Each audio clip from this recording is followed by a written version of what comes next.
think we're in seventh grade, that it matters like, oh, we're winning, they're losing. I think what's most important is that we get the result we want. And the result would be that the chemical weapons are taken out of Syrian hands and put into international hands. If we get that, I'm not going to be one saying, oh, I did this and the president didn't do this. The president can take all the credit he wants. I don't think it really is about sorting out and giving credit to one side or the other.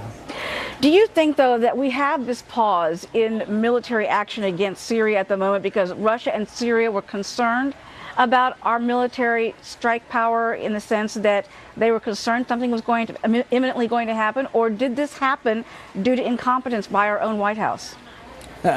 It's a little hard to tell whether it was on purpose or inadvertent. I would say that you can make a couple of arguments. You can make the argument that only with the threat of force would they have done this. But you can also make the argument, as I have made, that people like me who have slowed this process down and said military force is not a good idea, that if we'd have bombed them 3 weeks ago, we'd have had no chance for a diplomatic solution. So by deliberating, by coming to Congress, which is what the Constitution dictates, maybe we are going to get to a diplomatic solution. And I say maybe because I don't know yet. Well, that leads me to the next question. How far can we really trust Putin, or Assad for that matter?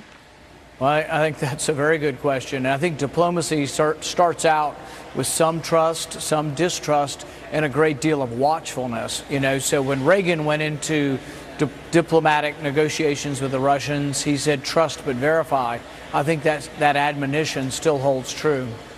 Much is being said of President Putin's op-ed piece in the New York Times. What's your reaction to the way Putin lectured the United States, saying America is no longer the model of democracy today?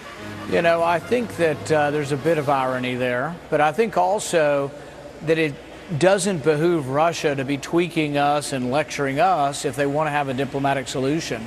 Ultimately, if you and I want to make an agreement and you and I are on opposite sides of the fence, if I call you a name and say, hey, in the past you've behaved this way, I don't think that's a good way to try to have diplomacy. So I don't think it has helped to move the ball along for him to have behaved this way in the editorial. Do you think, though, if Putin emerges strong throughout this process, that it could embolden him to have a major influence in the region, particularly when it comes to helping Iran with its nuclear ambitions down the road? I don't think it's a game for the schoolyard, and I don't think we're competing to say who looks or acts the strongest. America is the sole remaining superpower in probably every imaginable way. And I think that we are also a superpower in the sense that we reserve that power for only to use it reluctantly. And so, no, I don't fear Russia. I don't fear Russia having undue influence in the Middle East. I think really, though, we need to work together, all of us, to figure out a way out of a lot of vexing problems in the Middle East. And I don't think we should discount trying to get Russia to understand that it's in her self-interest to try to get the civil war to end, try to get the chemical weapons out of Syria, try to talk Iran down from developing a nuclear weapon. All of those things are not only in our interest, but we need to convince Russia they're also in their interest as well. What are you hearing right now about the opposition forces, the rebels on the ground there, who continually are asking for the U.S. support? They want more weapons there from the United States, and there are many people in Congress pushing for this. Do you think that should happen? I'm very hesitant to give weapons to Al-Qaeda, al-Nusra, extremist elements of Islam. The Islamic rebels in Syria, the ones fighting against Assad, have shot and killed priests, have kidnapped 2 bishops of the Orthodox Church, have beheaded people on video, have also eaten the internal organs. There's some dispute whether it was liver or heart. I don't think it really matters what degree of atrocity when you're eating the organs of your opponent, whether it was heart or liver.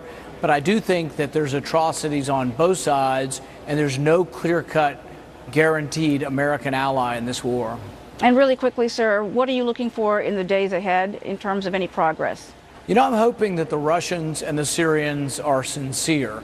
I can't guarantee that. I don't like being provoked and the provocation of people lecturing us, but I still really do hope for a diplomatic solution, because I don't think a military solution will work. I think it will make the situation worse, and I just can't see my son or your daughter fighting in this war where there's no clear-cut American interest. Senator Rand Paul, thank you so much for joining us today with your insights. We really appreciate it. Thank you.